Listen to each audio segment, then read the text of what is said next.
Salut les passionnés, bienvenue sur Foot VIP Club TV, votre référence pour décrypter l'actualité football avec des analyses approfondies. Aujourd'hui, nous plongeons dans l'un des transferts les plus stratégiques, l'arrivée de Gianluigi Donnarumma à Manchester City pour exactement 35 millions d'euros. Restez jusqu'à la fin car nous révélons des détails exclusifs sur les négociations et les projections pour la saison. Commençons par les faits marquants de cette signature. Gianluigi Donnarumma, 26 ans, 57 sélections avec l'Italie, vainqueur de l'Euro 2020 où il a été élu meilleur joueur de la finale. Ses statistiques au PSG parlent d'elles-mêmes. 98 matchs disputés, 51 clean sheets, soit un pourcentage de matchs sans encaisser de but de 52%. Un chiffre remarquable en Ligue 1. Son premier match contre Manchester United révèle déjà sa valeur ajoutée. 6 arrêts décisifs, 89% de passes réussies et surtout 3 relances longues qui ont directement lancé des contre-attaques dangereuses pour City. Ce qui distingue Donnarumma, c'est sa polyvalence exceptionnelle. Gardien capable de jouer à 40 mètres de ses buts quand l'équipe monopolise la possession, mais aussi dernier rempart ultra fiable sur sa ligne. Cette double compétence correspond exactement aux exigences du football moderne et explique pourquoi Guardiola en a fait sa priorité absolue pour renforcer cette position cruciale. Décortiquons maintenant sa performance inaugurale face à Manchester United, match qui a confirmé toutes les attentes. Première séquence significative, 12e minute, Benjamin Sesko décoche une frappe puissante des 25 mètres. Donnarumma démontre un positionnement parfait, ni trop avancé ni trop reculé, et une anticipation remarquable en se détendant sur sa gauche pour repousser cette tentative. Ses réflexes sont mesurés à 0,4 secondes entre la frappe et sa réaction, un temps de réponse exceptionnel. Deuxième temps fort, 34e minute, Bryan Mbeumo tente une volée du point de pénalty après un corner mal dégagé. Donnarumma s'élève à 2,87 mètres du sol, statistique mesurée par les capteurs, pour claquer ce ballon d'une main ferme. Cette intervention révèle sa détente verticale exceptionnelle, classée parmi les 5 meilleurs d'Europe selon les données ESPN. Mais ce qui impressionne le plus, c'est sa communication constante avec sa défense, 23 indications verbales comptabilisées pendant le match, montrant son leadership naturel et sa capacité à organiser sa surface de réparation. Ces détails techniques confirment que City n'a pas recruté un simple gardien, mais un véritable chef d'orchestre défensif.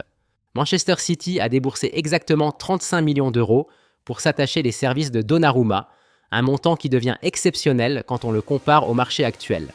Pour vous donner une perspective précise, Kepa a coûté 80 millions d'euros à Chelsea en 2018, Alisson 75 millions à Liverpool la même année, et plus récemment André Onana a rejoint Manchester United pour 55 millions d'euros. Avec Donnarumma, nous parlons d'un gardien qui possède déjà 140 matchs de Ligue 1, 89 matchs de Ligue des Champions et 57 sélections internationales, un palmarès qu'aucun des gardiens précités ne possédait lors de leur transfert. Le contexte de fin de contrat au PSG a créé une situation unique, 0 indemnité de transfert, permettant à City de proposer un salaire conséquent, estimé à 8 millions d'euros net par saison selon nos sources, tout en réalisant une économie substantielle sur le coût global de l'opération. Cette stratégie s'inscrit parfaitement dans la politique financière de City Post-Fair Play financier. Recruter intelligemment des joueurs d'expérience à des conditions optimales plutôt que de payer des sommes astronomiques pour des potentiels incertains.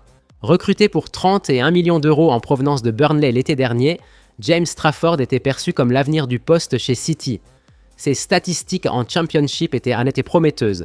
76% d'arrêts réussis, 18 clean sheets sur 46 matchs, et surtout cette capacité de relance qui avait séduit les recruteurs. Cependant, ses premiers pas en Premier League ont révélé les limites de cette adaptation. 3 erreurs directes, conduisant à des buts lors de ses 8 premiers matchs, un pourcentage d'arrêts chutant à 68%, et surtout une gestion approximative des sorties aériennes, seulement 60% de réussite contre une moyenne de 78% pour les gardiens de top 6. Ces statistiques ont rapidement convaincu Guardiola qu'un renfort d'expérience était indispensable. L'arrivée de Donnarumma crée maintenant une situation de concurrence positive. Trafford bénéficie des conseils d'un gardien qui a vécu toutes les situations de haut niveau, de la finale d'Euro à la Ligue des Champions. Cette cohabitation pourrait s'avérer déterminante pour la progression du jeune Anglais qui dispose désormais du meilleur professeur possible pour corriger ses lacunes et développer son potentiel encore énorme. Dans le schéma habituel de City, le gardien devient le 11e joueur de champ lors des phases de possession, participant activement à la construction du jeu depuis l'arrière. Les statistiques de Donnarumma au PSG révèlent sa capacité à endosser ce rôle. 91% de passes réussies sur l'ensemble de ces 2 saisons parisiennes, avec 34% de passes longues trouvant leur cible, un pourcentage exceptionnel pour un gardien. Son association avec la défense de Manchester City, composée de Joško Gvardiol, 87% de passes réussies, Manuel Akanji, 89% de passes réussies, et Ruben Dias, 91% de passes réussies, crée une ligne arrière d'une précision technique remarquable. Concrètement, cela permet à City d'accélérer significativement ses transitions défense-attaque. Là où Ederson mettait 2,3 secondes en moyenne pour relancer après un arrêt, Donnarumma réduit ce délai à 1,8 secondes selon les premières mesures. Cette rapidité d'exécution libère les défenseurs centraux pour des montées plus fréquentes. Dias gagne 12 mètres sur sa position moyenne depuis l'arrivée de l'Italien, permettant à City de jouer avec un bloc plus haut et de presser plus efficacement. Face au pressing organisé, Donnarumma apporte cette capacité unique à trouver le joueur libre, même sous pression maximale, grâce à sa vision périphérique exceptionnelle et sa précision technique qui lui permettent de servir des coéquipiers dans des espaces restreints. Donnarumma possède une expérience européenne que peu de gardiens peuvent revendiquer. 89 matchs de Ligue des Champions disputés, 47 clean sheets dans cette compétition et surtout cette capacité prouvée à performer dans les moments décisifs. Ces statistiques en phase finale sont éloquentes.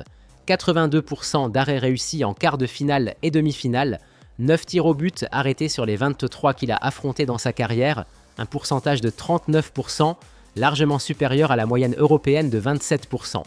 Cette expertise devient cruciale pour Manchester City qui vise sa 2e Ligue des Champions. Les principales menaces européennes, Real Madrid, Bayern Munich, PSG, connaissent désormais parfaitement les qualités de Donnarumma pour les avoir affrontés.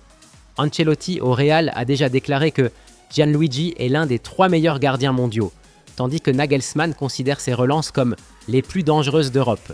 Cette reconnaissance mutuelle crée un avantage psychologique non négligeable. Les attaquants adverses savent qu'ils font face à un gardien qui a déjà déjoué leurs tentatives par le passé. Pour le recrutement futur, cette signature envoie un signal clair aux autres stars mondiales. Manchester City reste capable d'attirer les meilleurs joueurs de chaque poste, confirmant son statut de destination premium pour les ambitions les plus élevées. La comparaison entre ses performances parisiennes et ses débuts manchesteriens révèle des éléments fascinants sur l'adaptation des gardiens de haut niveau. Au PSG, Donnarumma était parfois critiqué quand il sortait attraper les ballons en l'air. 73% de réussite seulement, contre une moyenne de 81% pour les gardiens de Ligue 1. Ces difficultés s'expliquent par l'instabilité tactique chronique du club parisien. 3 entraîneurs différents en 2 saisons, des systèmes défensifs changeants et surtout une communication défensive perturbée par les rotations constantes de ses partenaires arrière. Les chiffres sont révélateurs. Donnarumma a joué avec 11 défenseurs centraux différents durant son passage parisien, rendant impossible l'établissement d'automatismes durables. À Manchester City, l'environnement tactique structuré de Guardiola change radicalement la donne. Le système défensif reste stable, même formation, même principe, même déclencheur de pressing. Cette prévisibilité permet à Donnarumma de anticiper les situations et d'optimiser ses interventions. Ses premières sorties aériennes à City affichent déjà 89% de réussite sur un échantillon de 9 matchs. La différence culturelle est également notable. Là où le PSG privilégiait souvent les solutions individuelles, City mise sur le collectif intégral. Cette philosophie correspond parfaitement au profil de Donnarumma, gardien d'équipe avant tout, qui performe mieux quand il peut s'appuyer sur un bloc défensif cohérent et discipliné tactiquement. Les gardiens deviennent des joueurs hybrides, à la fois dernier rempart et premier constructeur du jeu. Donnarumma incarne parfaitement cette évolution et pourrait redéfinir les standards du poste dans les années à venir. Nous continuerons à suivre ses performances de près et à vous proposer des analyses détaillées de son impact sur le jeu de Manchester City. N'hésitez pas à nous faire part de vos observations en commentaire et retrouvez-nous prochainement pour décrypter ensemble les autres mouvements marquants de ce mercato exceptionnel.